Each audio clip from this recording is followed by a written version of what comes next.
ಸೂರ್ಯನ ಪರಿವಾರದಲ್ಲಿ 5ನೆಯ ದೊಡ್ಡ ಗ್ರಹ ಯಾವುದು? ಭೂಮಿ. ಸೂರ್ಯನಿಂದ ಭೂಮಿ ಎಷ್ಟು ಪಟ್ಟು ದೊಡ್ಡದಾಗಿದೆ? ಸೂರ್ಯನಿಗಿಂತ ಭೂಮಿ 107 ಪಟ್ಟು ದೊಡ್ಡದಾಗಿದೆ.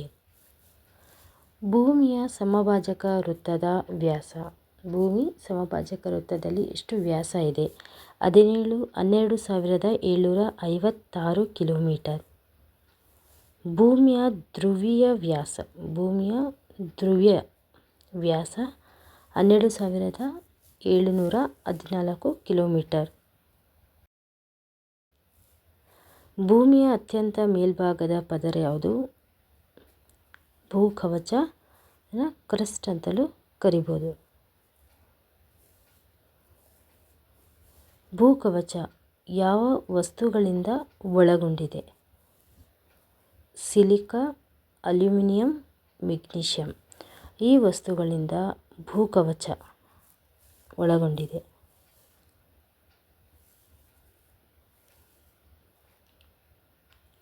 ಭೂಮಿಯ ಅಂತರಾಳದ 2ನೆಯ ಹಾಗೂ ಮಧ್ಯ ಭಾಗದ ಪದರು ಮ್ಯಾಂಟಲ್ ಪದರು. ಮೊದಲನೆಯದು ಕ್ರಸ್ಟ್ ಭೂಕವಚ, 2ನೇ ಮತ್ತು ಮಧ್ಯಭಾಗದ್ದು ಮ್ಯಾಂಟಲ್ ಪದರು.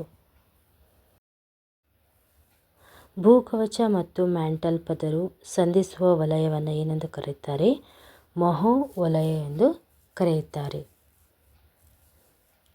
ಮ್ಯಾಂಟಲ್ ಮತ್ತು ಕೇಂದ್ರ ಗೋಳವನ್ನು ಬೇರ್ಪಡಿಸುವ ಗಡಿರೇಖೆ ಗುಟೆನ್ಬರ್ಗ್ ಸೀಮಾ ವಲಯ. ಕೇಂದ್ರ ಗೋಳವು ಈ ವಸ್ತುಗಳನ್ನು ಒಳಗೊಂಡಿದೆ: ನಿಕ್ಕಲ್ ಮತ್ತು ಕಬ್ಬಿಣವನ್ನು ಒಳಗೊಂಡಿದೆ.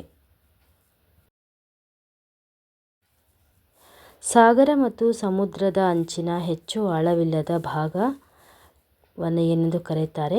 ಖಂಡಾವರಣ ಪ್ರದೇಶ ಅಂತ ಕರೀತಾರೆ.